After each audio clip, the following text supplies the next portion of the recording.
Hello friends, welcome back. I'm Beatriz Fedele, and today we're going to be doing, it's going to be a video about tools. We're going to be learning how to do a two-color gradient, and we're going to do it in two different ways. As you can see, they're identical, so you choose which way it sounds easier for you when you are practicing this. As a bonus, I'm also going to show you how to do a two-color gradient, this time with colors that are opposite in the color wheel, which they can be a little more tricky because we know the opposite colors can give browns and get muddy. So this is more like an intermediate exercise. Give a try to this one and see how you feel. Let's get started. Hello friends, today we're gonna work on doing a two-color gradients, which is gonna be great for your landscape backgrounds or skies, sunsets, things of that kind. I'm going to give you a couple of tips. Some of the techniques are similar to the ones that we did for the one color gradient, but there are a couple of things that we had to do different because we'll be using two different colors. And what I'm going to do is I'm separating my paper into two pieces so that I can show you two different ways to do the two grades. Let me show you the paints. I'm going to be using my Pyrrole Red Light by QR Watercolors and my Hansa Yellow Light also by QR Watercolors, because these two colors go very well if we make, say for example, a sunset or something like that. I'm going to start activating my colors. It is important that we get a good mix, that we don't have to stop in the middle to mix it. Very important, like I said in the other video. I just got a little lint. Use good cotton paper. Important thing that we're trying to get here is that it's wet, it has a shine, but it's not, I don't want piles. I'm going into both directions, this direction and then this direction. And we're gonna start by applying the color. We're going in one direction, going like this. I'm not gonna go up and down. First I go, and you see because it's wet, it keeps going down. I'm spreading the color so it's less and less pigment. I can go with a little bit of water in my brush so that I continue to make it lighter. And I'm gonna stop right there. So I'm taking my color out of my paper and my paper towel, and then I go from the bottom to the top. Now I can continue to bring more color and continue to do the gradient by spreading it. So we're going to do it in two different ways, like I said. One is animal paint. One of them is going to be doing one color and leaving white at the bottom. Then let it dry and apply the second color. And then on the other end, we will do it by applying both colors at the same time so that you get to see it. So I continue to bring, it's better to go, as you can see, it's better to go little by little, meaning I start with a light color so that way I can get this soft gradient. If I need to, I rinse, and I still got a little bit of the red right here, so trying to get rid of that. I go back with the water at the bottom, bring it on the top, back down again, and it still is wet. I'm working on wet the whole time. If I want it, I mean, I could leave it like this, or if I want it very intense, say it's a great sunset, then I bring more color. Important to make sure that your color is diluted, fully diluted, and I can go and do a couple passes. I put in less and less pressure so that it fades and fades away. Watercolor dries lighter, so I'm accounting for that by bringing a little extra color for how it will dry. And right now I'm gonna let this alone. Okay. So this is wet. We're gonna start once again with the red. I'm coming.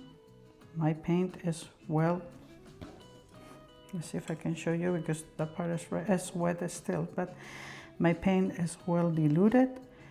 I'm coming from here and then little by little, I'm not reloading, and I started making my gradient. Now, once more, I get more paint. And then I go with more paint. And again, I go less pressure, and I'm not reloading with the paint. And go with in the other direction. Basically like we did before. This is pretty wet. Oops, all the paint that I picked up there went up. So now, while this is wet, it's time for me to start bringing my second color. I pick up a lot of color, so come like this. Now, time to switch, and I do got a header there. I start with my yellow, brighter in the opposite direction, and I do the same thing. I start getting less pressure, less. I'm speeding up the process so it's not so repetitive. The point here is like with less pressure, bring the yellow color into the red and then the red into the yellow, and in the middle we get those beautiful orange transitions when the two colors mix. Okay, so now I got this dry. I don't know if you can see this is so bumpy because it's wet and a lot of blending still is happening. So to protect this, so I don't go with my, since I'm right-handed, I don't want to go with my brushes through it and it will get all, I can get blooms. I'm gonna flip it, which in any case, this is what you had to do the second wet clean color, to do my yellow. And again, make sure that my color is all well diluted and spread. And we're gonna start, I'm gonna start wetting my paper. And again, I wanna wet, but I don't wanna pile. No, I'm not starting with white paper only. I already have color here. So I saturate this more. And then as I'm wetting here, I don't wanna activate the color behind, so I go very, very lightly with water. But I'm not pushing because I don't want to disturb these beautiful colors that we already laid. So just water, light touch. Here I go back and forth, but over here I just went once, it's wet, and I'm not going back again. Now I bring my yellow. Again, I bring it strong, wet it. And then I go lightly, lighter, lighter, lighter, and I can bring in it over here. Once more, darker, lighter, lighter, light pressure. I'm bringing it all the way over here. I am not going too much because I don't want to disturb the color. My the fact that it's wet is what is stopping me for getting a line. I can go forward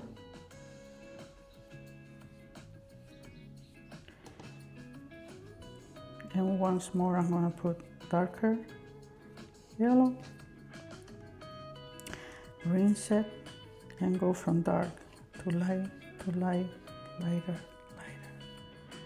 And I'm leaving it alone because if I keep moving into the red, I will disrupt the color that is in the bottom.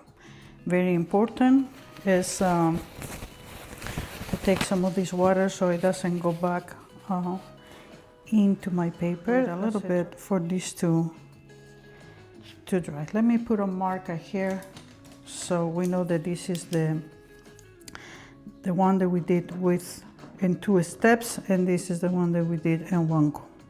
So while our first gradient is drying, let me talk a little bit about the color wheel very briefly. If you pick colors that are close by, up to 4 in the color wheel, then you will have beautiful transitions, meaning bright transitions. It doesn't matter in what direction you go. If you pick colors like we talked before that they are opposite in the color wheel, then you get more chances. Those are like red and green, blue and orange, and purple and yellow with the primary colors. Then you got more chances that you can make matte brown colors. Can it be done? Yes. Say for example that you love purple and yellow. Can you do it? Yeah, but you're gonna have to be very, very careful so when the two meet, you don't get an ugly. Here, let me show you. This is what it can happen when you get your purple, and then we get our yellow. If we're not careful, then we get this kind of brown. Okay. But how can we do this? By being very, very gentle. Let me show you how is that. Just like we did in the other one. And I'm gonna start with my purple. Makes my color good. And then we start going less pressure, less pressure, less pressure, so that it gets diluted. Go back. Second round.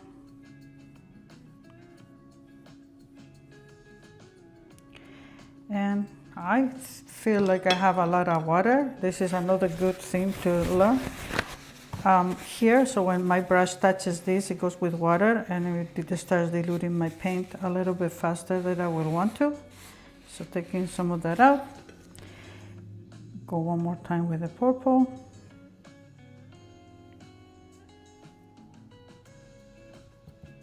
Beautiful color, and we start the gradient. Less pressure, not reloading, and we stop, say, around here. Okay. Now, and then we do the same thing. Bright color, clean color, and then again lighter, lighter, lighter. I need more color, so let's start. And now let's see what's going to happen. I'm going to start because we're getting a liner there. And now light, light, light, light. Can you get like in these 2 colors, like, I don't know, for whatever, a background or whatever, and be successful like I am being here? 2 colors, they are opposite in the color wheel. You will get more muddy colors. Now we're going on the opposite direction. I'll let this dry for a minute. These are dry. And as you can see, it's not much difference between one and the other. This is the one that we did it in 1 go. Like we started with the red and the yellow at the same time. This is the one that we did by applying 1 color, letting it dry, and then applying the second one and coming here. Both of them are good gradients, and the only difference will be if you do it in the 2 steps. Make sure that you do not disturb, you disturb the less possible the color at the bottom, the color that is already there, so that you can be successful. Otherwise you will start activating that. So let's just take all these so you can see. Nice gradients. You can do, I mean, sunset, whatever with these ones. And also, this one is also dry. The one with the 2 colors opposite in the color wheel. As you can see, this one over here gives us a good bright transitions, almost like if you're looking at the color wheel. You know, we got from yellow to red, and we got some of these ones going on here. And this other one, yes, if you love these colors, you can make it, but as you can see, it's more like a little bit more muddy and a little bit more streaky. Can you do it? Yes. It's a more difficult, 100%. So if you're a beginner, my advice will be just start with colors. They are next in the color wheel so that you can have vibrant ones, and then save these ones for more later. Learn something. One thing that is very, very important that I will never get tired of saying is when you do gradients, please practice doing it in a good quality paper. That is going to be 50% of your success is working with good paper. Now, try it. Let me know which one of these two methods, putting one color first, then drying and putting the other, or doing both at the same time. Let me know in the comments which one of those you found easier to do.